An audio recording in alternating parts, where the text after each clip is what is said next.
बचकानी बुद्धि में लोग बताते कि दो भाइयों का स्टेट का झगड़ा था, ऐसा नहीं है। ये केवल कौरव पांडवों का युद्ध हुआ, ऐसा नहीं है। चीन से, गांधार से लेकर तो श्रीलंका तक के राजा वहां इकट्ठा आए थे कि सब तर्क हो गए, सब युक्तिवाद हो गए, धर्म का निर्णय करना है। धर्म पांडवों के पास है कि कौरवों के पास है, निर्णय हो नहीं रहा है। अब एक ही उपाय है, जिस बात का निर्णय किसी बात से नहीं होता, उस बात का निर्णय शक्ति करती है। जिसकी लाठी उसकी भैंस, ये अंततोगत्वा हो ही जाता है। इसलिए सज्जन लोगों को भी वो इस नियम से नहीं चलते और नहीं चलना चाहिए, लेकिन उनके पास लाठी जरूर होनी चाहिए, क्योंकि दुष्प्रवृत्ति भी सदा रहेगी। तो व्यापक मनुष्यता और राष्ट्र का भी ये प्रसंग है हमारे जीवन में, वो भी आता है।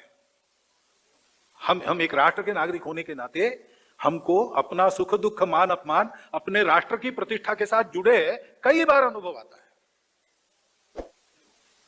आजकल हम लोग कभी घूमने विदेश जाते हैं तो गर्दन ऊंची करके चल सकते हैं, चलते हैं।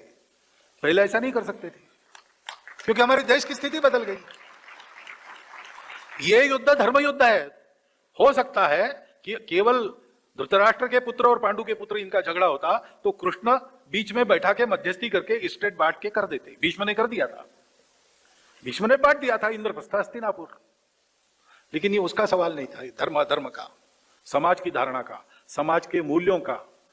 इस देश में जो माताओं के प्रति दृष्टि है, मातृवत परदारेषु, उस मूल्य का सवाल था।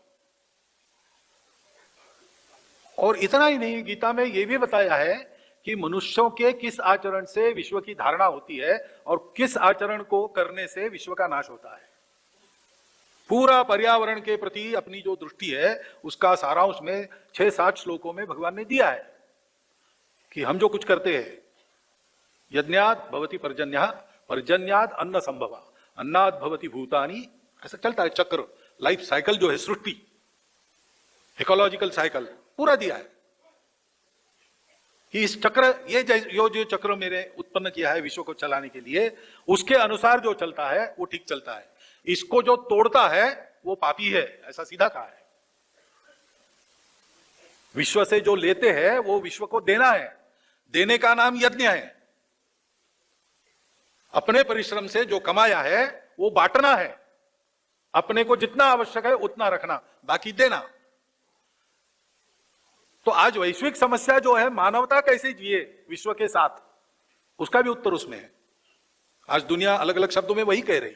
हमारे पास एक 5125 वर्षों से ज्ञान पड़ा है हमारे यहां। संपूर्ण जीवन का संपूर्ण मार्गदर्शन भगवत गीता में है।